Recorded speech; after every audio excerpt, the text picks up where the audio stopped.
امام غزالی لکھتے ہیں کہ اگر کسی شخص نے عذاب الہی سے بچنا ہے، عذاب الہی سے محفوظ ہونا چاہتا ہے، اللہ کی رحمت کو، اللہ کی رحمات کو چاہتا ہے اور جنتی ہونا چاہتا ہے، امام غزالی فرماتے ہیں کہ اسے چاہیے کہ وہ اپنی خواہشات کو ترک کرے اور تکالیف اور آلام پہ وہ صبر کا دامن ہاتھ سے نہ چھوڑے۔ امام غزالی نے فرمایا صبر کا دامن ہاتھ سے نہ چھوڑے، پھر فرمایا اللہ یحب الصابرین، اللہ صبر کرنے والوں کو پسند کرتا ہے، اللہ وہی ہے صابرین کا، اور صابرین محبوب ہے اللہ کے۔ سبحان اللہ سبحان اللہ۔ اور یہاں پر امام غزالی نے پھر اقسام بیان کی کہ فرمایا کہ صبر کی کئی اقسام ہیں جن میں سے انہوں نے 3 کا ذکر کیا۔ ایک یہ ہے کہ اللہ کی اطاعت پر صبر کرنا، اور پھر فرمایا دوسری قسم وہ ہے کہ اللہ کی دی ہوئی تکالیف پر صبر سے برداشت کرنا، اور پھر فرمایا تیسری قسم میں کہ جو چیزیں جو بڑا صدمہ انسان کو پہنچتا ہے، ابتدائی صدمہ جسے کہتے ہیں، ابتدائی صدمے پر صبر کرنا۔ اور پھر امام غزالی نے آگے سے فرمایا کہ اللہ کی اطاعت کرنا یعنی کہ اللہ کی عبادت کرنا۔ جب انسان اللہ کی عبادت پر صبر کرتا ہے، اس کی عبادت میں مشغول رہتا ہے، امام غزالی فرماتے ہیں اللہ تبارک و تعالیٰ اس کو 300 درجات عطا کرتا ہے۔ 300 درجات ایسے ہیں کہ اگر ایک درجے کا فاصلہ معین کیا جائے تو اتنا بنتا ہے کہ جتنا زمین اور آسمان کے درمیان کا فاصلہ ہے۔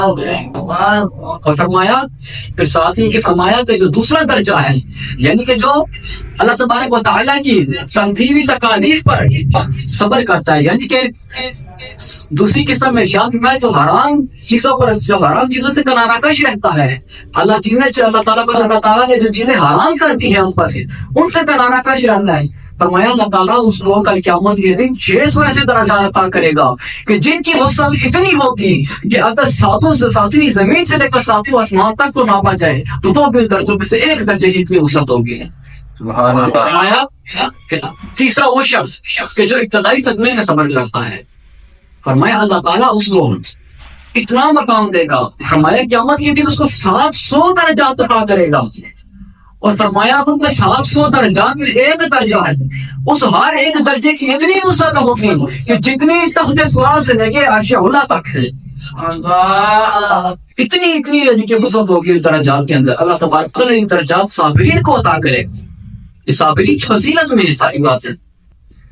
امام غزالی نے پھر ایک جگہ پر حقائق کو دکھا، حقائق لکھتے ہوئے فرمایا کہ جب زکریا علیہ السلام کی قوم آپ کی جان کے در پر ہوئی تو زکریا علیہ السلام شہر سے جنگل کی طرف روانہ ہوئے، اور جب آپ نے اپنی قوم کو تعاقب کر کے دیکھا، آپ نے جب اپنی قوم کا بڑا پیچھا کر کے دیکھا تو ایک درخت سے پناہ لی، اس درخت سے کہا شک ہو جا میں تیرے اندر پناہ لوں، وہ درخت شک ہوا، آپ اس کے اندر داخل ہو گئے، آپ جب اس کے اندر داخل ہوئے خاموش ہوئے تو شیطان نے یہ ماجرا ان زکریا علیہ السلام کی قوم کو سارا بیان کر دیا، اور فرمایا کہ اس درخت کہا اور کہا اس قوم سے کہ زکریا اس درخت کے اندر چھپ گیا ہے، تم اس درخت کو آرے سے کاٹ ڈالو، زکریا بھی اس طرح شہید ہو جائے گا، زکریا بھی اس طرح قتل کیا جائے گا۔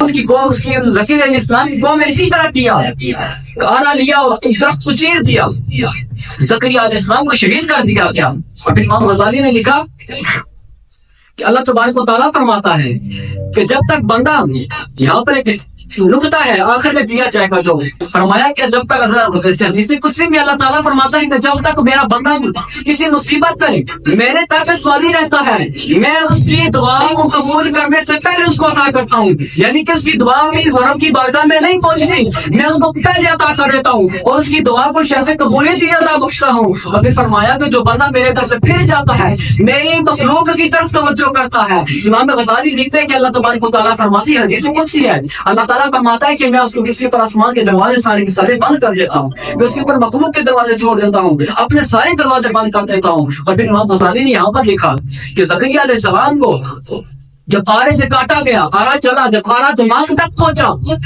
زکریا علیہ السلام نے آہ کھینچی، جب اللہ تعالیٰ نے یہ اللہ تعالیٰ کو اتنی ناپسند ہوئی، اتنا جلا رہا ہے، اللہ تعالیٰ نے فرمایا اے زکریا تو نے آہ کھینچی اور میری مخلوق سے طلب مدد کی، جبکہ میں تیرا خالی موجود تھا، تو نے مجھ سے طلب نہ مانگی، اب اگر تم نے آہ بھری دوبارہ اف کی، اف کھینچا، اف کو کھینچا، تو یاد رکھنا ہے زکریا تم دفتر انبیاء سے بھی نکال دیے جاؤ گے، دفتر صابرین سے بھی نکال دیے جاؤ گے۔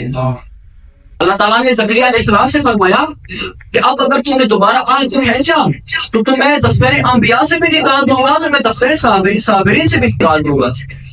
زکریا علیہ السلام نے اپنے دونوں ہونٹوں کو دبا دیا اور آگ کو دو ٹکڑے کر دیا گیا۔ آپ نے کیا کیا؟ آپ نے اللہ کی مخلوق سے مدد مانگ لی۔ اگر آپ صبر کرتے تو ممکن تھا کہ عیسیٰ علیہ السلام کی طرح کے نظام بن جاتا۔ عیسیٰ علیہ السلام نے کسی مخلوق سے پناہ نہیں مانگی، صبر کیا، اللہ پر توکل کیا، اللہ کی بات پر بھروسہ کیا۔ اللہ نے فرمایا مکر و مکر اللہ واللہ خیر الماکرین۔ اللہ پھر خفیہ تدبیر فرما دیتا ہے، اگر صبر کیا جائے تو اللہ خفیہ تدبیریں فرما دیتا ہے۔ زکریا علیہ السلام نے مخلوق سے پناہ طلب کی، اللہ تعالیٰ نے پھر ان کو ایسے مقام پر مبتلا کر دیا۔ اور ایک حدیث کے اندر اللہ فرمانے نبی ہے، امام غزالی لکھتے ہیں کہ کل قیامت کے دن لوگ اٹھیں گے جب، تو ایک گروہ ایسا ہوگا کہ ان کے پار ہوں گے، وہ قبر سے نکلتے ساتھ ہی ان کے جنت میں چلے جائیں گے، جنت کی نعمتوں سے لطف اندوز ہوں گے۔ فرشتے ان سے پوچھیں گے کہ تم نے کیا حساب دیکھا؟ وہ کہیں گے ہم نے حساب نہیں دیکھا۔ وہ فرشتے ان سے پوچھیں گے کہ کیا تم نے پل صراط کو عبور کیا؟ وہ کہیں گے ہم نے پل صراط کو بھی عبور نہیں کیا۔ فرشتے ان سے کہیں گے کہ تم نے جہنم کو دیکھا؟ وہ کہیں گے ہم نے جہنم کو بھی نہیں دیکھا۔ یہ اس وقت کی بات ہوگی، یہ اس وقت جنت میں ہوں گے کہ جس وقت سورج سوانے سے ہوگا اور مخلوق خدا نیچے حساب کتاب دے رہی ہوگی اور وہ جنت میں لطف اندوز ہو رہے ہوں گے۔ امام غزالی لکھتے ہیں کہ فرشتے ان سے پوچھیں گے کہ تم کس کی امت سے ہو، کتنے انعامات سے نوازے گی، کس کی امت سے ہو؟ وہ کہیں گے ہم امت محمدیہ میں سے ہیں، امت محمد میں سے ہیں۔ فرشتے کہیں گے تم کیا عمل کیا کرتے تھے کہ اللہ تعالیٰ نے تمہیں ایسی جنت عطا کر دی، ایسے جنت عطا کر دی؟ وہ کہیں گے اور وہ جنتی کہیں گے کہ ہماری صرف 2 عادتیں تھیں، ہماری فقط 2 عادتیں تھیں، ہم ان 2 عادتوں کی وجہ سے اللہ تعالیٰ نے ہمیں انعام عطا کیا۔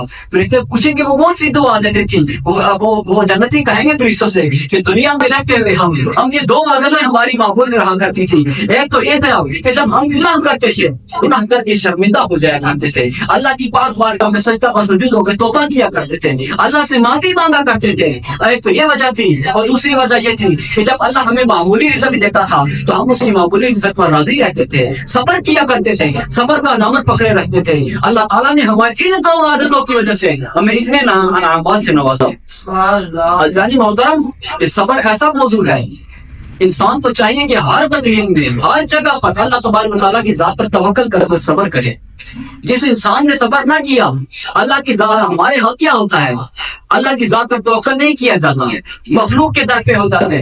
جب صبر کرو، اللہ پر بھروسہ رکھو، اللہ تمہارے لیے غیب سے بھی مدد فرمائے گا، اللہ تمہارے لیے غیب سے مدد فرمائے گا۔ اور اللہ تبارک و تعالیٰ ہمیں صابرین کے نقش قدم پر چلنے کی توفیق عطا فرمائے اور صبر کرنے کی توفیق عطا فرمائے۔ وآخر دعوانا الحمدللہ رب العالمین۔